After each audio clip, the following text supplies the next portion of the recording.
നമസ്കാരം.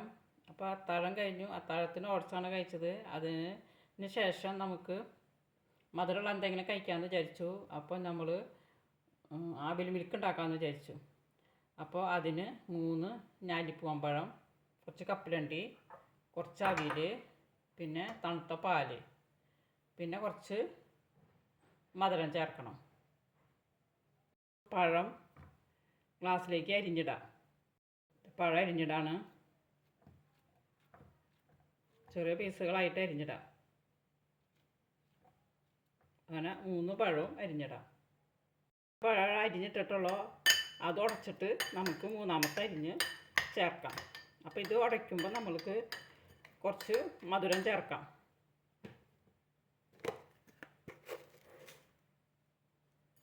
കുറച്ച് മധുരം ചേർത്തിട്ട് നമുക്ക് ഉടച്ചെടുക്കാം. അപ്പോൾ ഉടഞ്ഞ് വരുന്നുണ്ട്. അപ്പോൾ മറ്റേ പഴം കൂടി മുറിച്ചിടാം. ഇങ്ങനെ പഴം നല്ലോണം ഉടച്ച് ചേർത്തിട്ടുണ്ട്. നമ്മളിങ്ങനെ കുത്തിയിട്ട് നന്നായി നന്നായി ഉടഞ്ഞ് വന്നിട്ടുണ്ട്.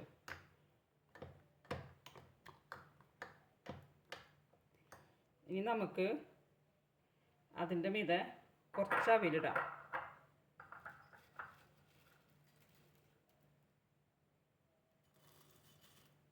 കുറച്ച് അവിലിട്ടു, കുറച്ച് കപ്പലണ്ടി ഇട്ടു. ഈത്തപ്പഴം ഇടണമെങ്കിൽ ഈത്തപ്പഴം ഇടാം.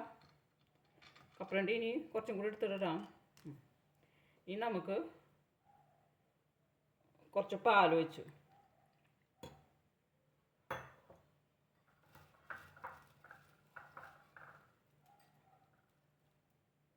ഇനി അതിൻ്റെ മീതെ കുറച്ചും കൂടി അവിലിടാം.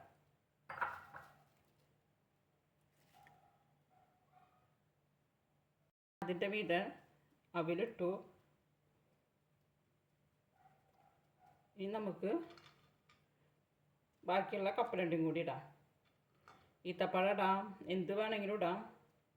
അപ്പോൾ ഈത്തപ്പഴം വേണ്ടാന്ന് പറഞ്ഞു മോള്. അപ്പോൾ ഞാൻ കപ്പലണ്ടി മാത്രമേ ഇടണുള്ളൂ. അപ്പോൾ അതിൻ്റെ മീതെ കുറച്ചും കൂടിയും പാൽ ഒഴിക്കാം.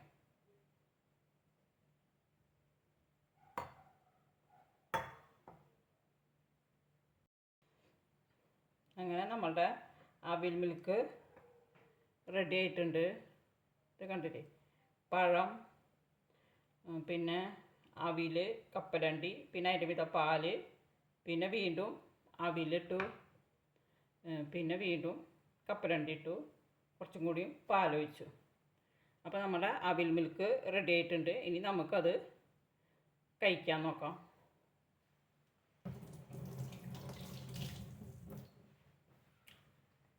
ഇനി നമുക്കിത് ഇതൊന്ന് ഇളക്കിയിട്ടാണ് നമ്മളിങ്ങനെ കോരി കഴിക്കുക. അപ്പോൾ ഈ വീഡിയോ ഇഷ്ടപ്പെട്ടാൽ ലൈക്ക് ചെയ്യണേ, ഷെയർ ചെയ്യണേ, സബ്സ്ക്രൈബ്